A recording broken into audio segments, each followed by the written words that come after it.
sold my last company for $46.2 million. That was Gym Launch. And one of the keys was learning how to grow businesses. And so you might not know this, but there's two ways that you can double a business. One is you double the amount of customers that you sell every month. The other is you double how much they're worth.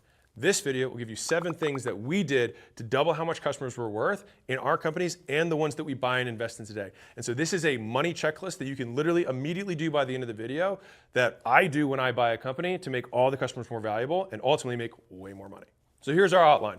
And just to give you a little bit more context on this, Gym Launch was a company that licensed to gym owners. So we had over 5,000 locations that licensed our business model. And one of the things that I did in the consulting process, which I learned before this as a white-collar consultant for defense contracting, which you don't care about, but that's okay, is the consulting process. And the way that we discovered answers to hard questions was we would survey a large percentage of the population.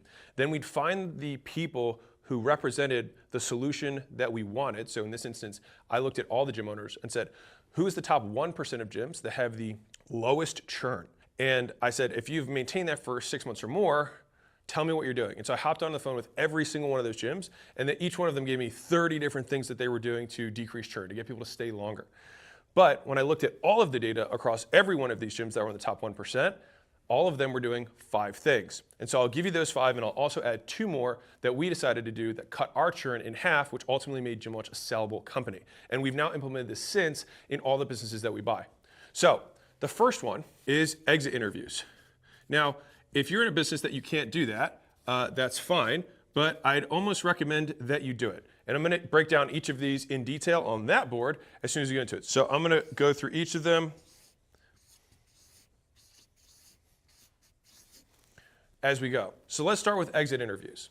So exit interviews have this amazing thing that we figured out. So the gym owners would say, hey, when somebody wants to cancel, we obligate someone and we discuss it up front. Meaning when someone signs up, we say, just FYI, if you do choose to cancel or when you choose to cancel, we just ask that you do an exit interview.